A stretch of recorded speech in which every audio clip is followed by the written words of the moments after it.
പലതരത്തിൽ പീഡിപ്പിക്കപ്പെടുന്ന മനുഷ്യരെ നാം നമ്മുടെ കൺമുമ്പിൽ കണ്ടുകൊണ്ടിരിക്കുക. ചിലരെ ശാരീരികമായി പീഡിപ്പിക്കുന്നു, ചിലരെ മാനസികമായി പീഡിപ്പിക്കുന്നു.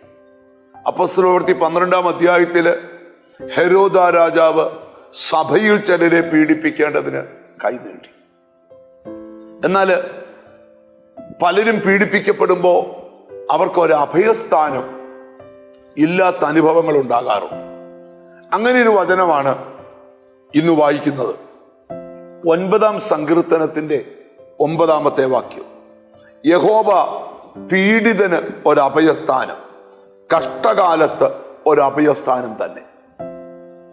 ചെന്നൊളിക്കുവാൻ ഒരു സങ്കേതമില്ലാതെ, ഒരു അഭയസ്ഥാനമില്ലാതെ ഭാരപ്പെടുന്ന ആരോടൊക്കെയോ പരിശുദ്ധാത്മാവ് പറയുക, യഹോവ നിനക്ക് ഒരു അഭയസ്ഥാനമായി മാറാൻ പോവുക. ദൈവത്തിന്റെ ന്യായവിധി കോരക്ക് ദാതാൻ അബീരാമാരുടെ മേൽ വെളിപ്പെട്ടപ്പോൾ അവർ ഓടിച്ചെന്ന് യാഗപീഠത്തിന്റെ കൊമ്പിൽ പിടിച്ചുകൊണ്ട് പാടുകയാണ്, സൈന്യങ്ങളുടെ യഹോവേ തിരുനിവാസം എത്ര മനോഹരം. കണ്ടോ, ന്യായവിധി അവരെ വിഴുങ്ങിക്കളയേണ്ട സമയത്ത് ചെന്നൊളിക്കുവാൻ ഒരു അഭയസ്ഥാനമുണ്ടായിരുന്നു. നോഹ എന്ന് പറയുന്ന ദൈവ മനുഷ്യൻ വിളിച്ചു പറയുകയാണ്, ന്യായവിധി കൊണ്ട് ഭൂമി നശിക്കുവാൻ പോകുകയാണ്. വന്നു കയറുവാൻ നിങ്ങൾക്കൊരു അഭയസ്ഥാനമുണ്ട്, അത് പെട്ടകമാണ്. ആ പെട്ടകത്തിൽ കയറാത്തവരെല്ലാം നശിക്കുകയും പെട്ടകത്തിൽ കയറിയവരെല്ലാവരും ജീവനോടെ രക്ഷപ്പെടുകയും ചെയ്തു. ഇവിടെ പരിശുദ്ധാത്മാവ് ഈ വചനത്തിൽ നിന്നുകൊണ്ട് പറയുക, നിന്നെ പീഡിപ്പിക്കുന്നവരുടെ മുമ്പിൽ, നിന്നെ തകർത്തു കളയാൻ എഴുന്നേൽക്കുന്നവരുടെ മുമ്പിൽ നിനക്കൊരു അഭയസ്ഥാനമായി എൻ്റെ കർത്താവ് വെളിപ്പെടാൻ പോവാം. സ്തോത്രം. നമുക്കൊന്നിച്ചു പറയാം, കർത്താവേ, ചെന്നൊളിക്കാനൊരു സ്ഥലം, ചെന്നിരുന്ന് സങ്കടം പറയാനൊരു സ്ഥലം, ശത്രുവിനെ ആക്രമിക്കാൻ പറ്റാത്തൊരു സ്ഥലം. നാം അവന്റെ കരങ്ങളിൽ സുരക്ഷിതരാണ്.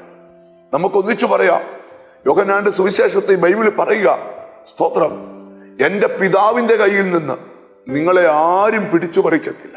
കാരണം നിങ്ങൾ പിതാവിന്റെ കയ്യിൽ ഇരിക്കുക. യെശയ്യാവിന്റെ പ്രവചനത്തിൽ വായിക്കുക, ദൈവം നിന്നെ തന്റെ ഉള്ളം കൈക്കകത്ത് വരച്ചിട്ടിരിക്കുക. നിന്റെ അഭയസ്ഥാനം യേശുവാണ്. നിന്റെ അഭയസ്ഥാനം യഹോവയുടെ നാമമാണ്. അത് ബലമുള്ള ഗോപുരമാണ്. നമുക്കൊന്നിച്ച് കണ്ണുകളെ അടയ്ക്കാൻ. ഞങ്ങളുടെ കർത്താവേ, സ്വർഗസ്ഥ പിതാവേ, ആരോഗ്യതലത്തെ പീഡിപ്പിക്കുന്ന, മാനസിക തലത്തെ പീഡിപ്പിക്കുന്ന മനുഷ്യനും പിശാചും അടങ്ങുന്ന സംഘങ്ങൾ നിന്റെ മക്കൾക്കെതിരെ ആക്രമണം അഴിച്ചുവിടുമ്പോൾ ഒരു അഭയസ്ഥാനമായി എൻ്റെ കർത്താവ് കൂടെയുള്ളോട് സ്തോത്രം. എന്നോട് ചേർന്ന് പ്രാർത്ഥിക്കുന്ന മക്കളെ നിന്റെ നാമം ചൊല്ലി പിതാവിൻ്റെയും പുത്രൻ്റെയും പരിശുദ്ധാത്മാവിൻ്റെ നാമത്തിൽ അനുഗ്രഹിച്ച് പ്രാർത്ഥിക്കുന്നു. പ്രാർത്ഥന കേട്ടതുകൊണ്ട് നന്ദി. യേശു ക്രിസ്തുവിൻ നാമത്തിൽ തന്നെ ആമേൻ.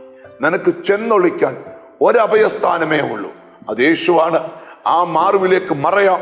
കർത്താവ് അനുഗ്രഹിക്കട്ടെ. God bless you.